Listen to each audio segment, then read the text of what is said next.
The White House is supportive of the Department of War's investigation into Senator Mark Kelly, and I think what Senator Mark Kelly was actually trying to do was intimidate the 1.3 million active duty service members who are currently serving in our United States Armed Forces with that video that he and his Democrat colleagues put out. Senator Mark Kelly well knows the rules of the military and the respect that one must have for the chain of command, and that all lawful orders are presumed to be legal by our service members. You can't have a functioning military if there is disorder and chaos within the ranks, and that's what these Democrat members were encouraging. It's very clear, and not a single one of them, since they've been pressed by the media, and I'll give you guys credit for that, can point to a single illegal order that this administration has given down, because it does not exist. They knew what they were doing in this video, and Senator Mark Kelly and all of them should be held accountable for that.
Let you go. What would you say directly to Pete Hegseth, the Secretary of Defense, of course renamed the Secretary of War, about this issue?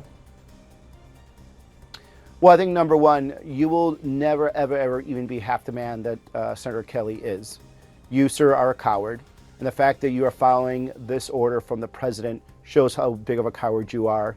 And I can't wait till you no longer are the Secretary of Defense.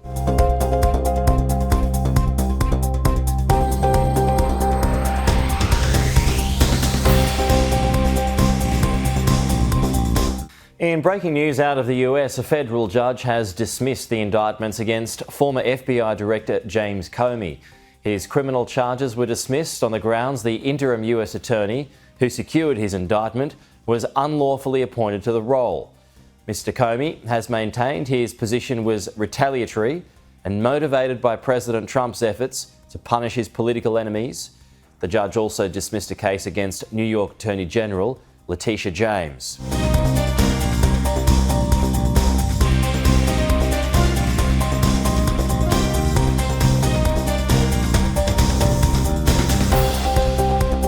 The Trump administration has formally designated Venezuela's Nicolas Maduro a member of a foreign terrorist organisation. It'll authorise the US president to impose fresh sanctions as the United States, increases its military presence in the Caribbean.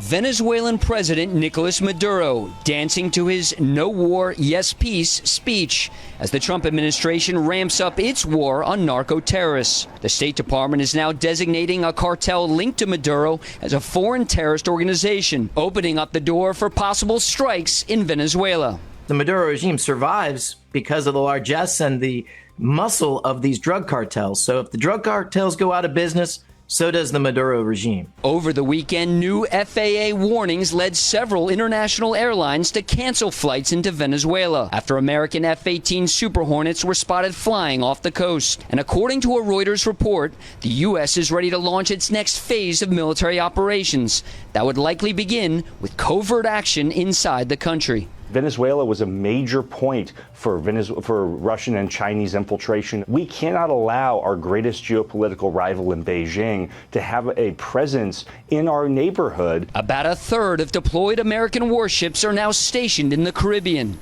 But the White House is still facing questions from some lawmakers over whether its strikes on suspected drug smuggling boats in the region are legal. Decisions to go to to, war in the Caribbean, Venezuela, which are strictly within the purview of Congress, and Congress needs to be making those decisions and debating it. The chairman of the Joint Chiefs of Staff, General Raisin Kane, has arrived in Puerto Rico to meet with the forces taking part in Operation Southern Spear.